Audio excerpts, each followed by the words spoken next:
I think Romania is coming to its 100th birthday with a lot of things to be proud of. It's a very impressive country, a member of the European Union, one of the fastest growing countries in Europe, and also, together with Poland, Romania is one of the countries that benefited most from the EU cohesion policies. Romania should be very proud of its accomplishments. Another thing that is important to know about Romania when you look at how it is developing is that unfortunately, as the country continues to grow, its social and geographical divisions are not closing up. And that, I think, is the greatest challenge that Romania is facing today. So I think Romania has really changed its model of development, and the fact that the country has embraced democracy and has started the process of transition towards market economy and joined the European Union, all of these were decisions that are the foundation of today's success for the country and the foundation of future prospects for Romania. So I think that's the most impressive thing that happened, and everything else flows from that. In my mind, the greatest challenge that Romania is facing is continuing divisions, social and geographical divisions in the country. And I think this is a topic that is particularly pertinent as we talk about 100 years of unification of Romania. I think it's very important for Romania to be united not only in terms of its geographical borders, but also in terms of opportunities that it gives to all its people, regardless of where they are from or what social background they come from. This is, I think, the challenge, but also the opportunity, because I think if Romania succeeds in healing these divides, then sky is the limit for its development. Social cohesion within the country is not only the right thing to do socially and morally, but it's also great economic policy, because we see that this could be a foundation of sustained growth in the future. I think the most important thing is to invest in education. You may have seen our report recently on the human capital, and this report makes a very compelling argument that investment in human capital, in skills and in health of the population is what makes a country competitive and what makes people able to lift themselves out of poverty and create welfare for themselves and for their neighbors. In Romania, what we see is huge contrasts. On the one hand, Romania produces the best professionals in the world. We every year, high school students from Romania win international competitions in science and technology. We have a very robust IT sector with great engineers and IT professionals. At the same time, we see that in rural areas, often young people do not have the same advantages. Only 1% of high-performing high schools are in rural areas, but 83% of non-performing high schools are in rural areas.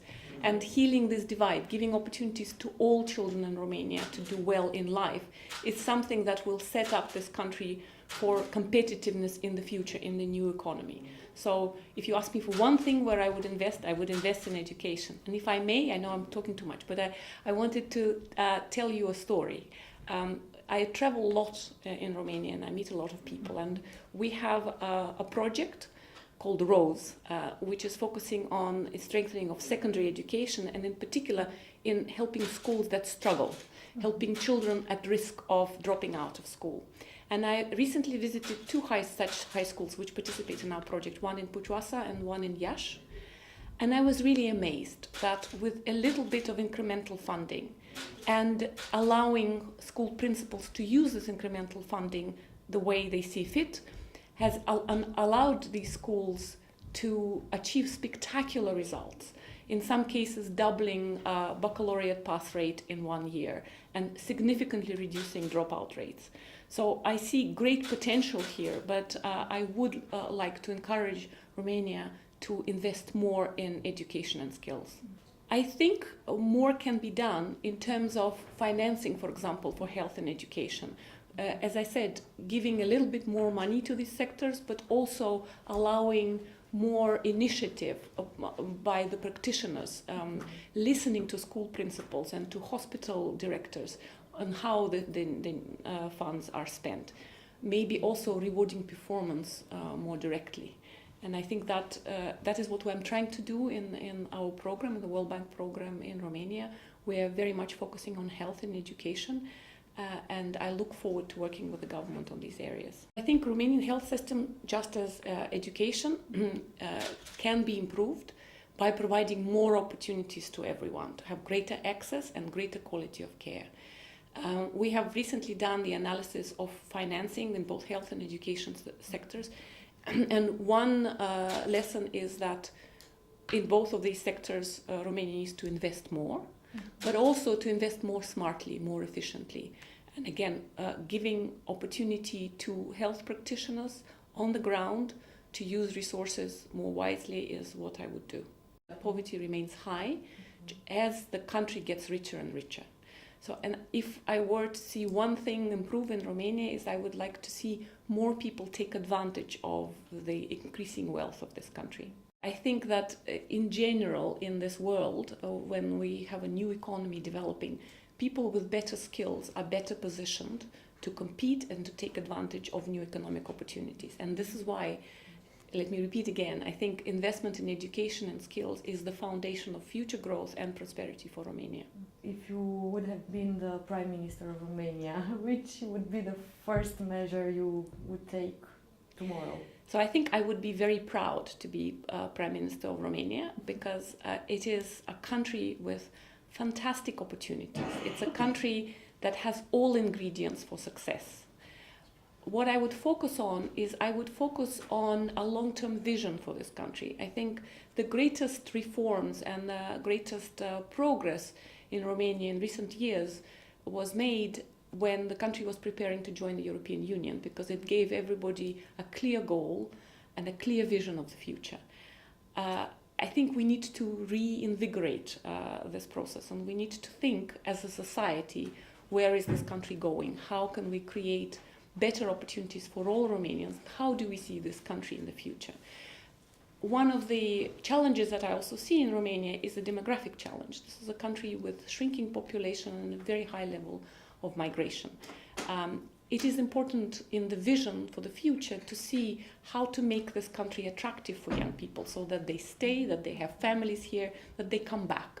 And again, let me repeat again that investing in better education and health is in fact a very good start for this, because when you talk to families, whether they want to stay or they want to leave, a crucial ingredient in this decision is the quality of healthcare and education for their kids. So if I were the Prime Minister of Romania, I would invest in health and education.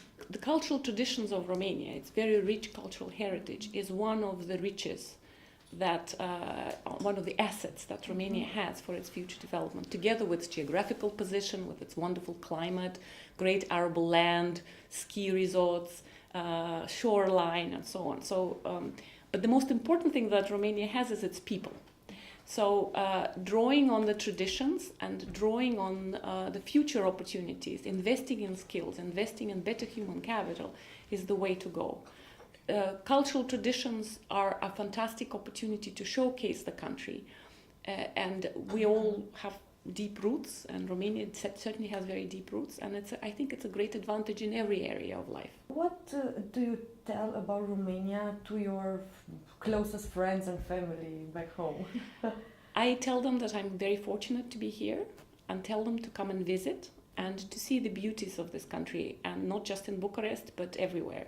We had a chance, we had a family trip last summer where we drove all around Romania, and I was really blown away by the beauty of this country and by the warmth of its people.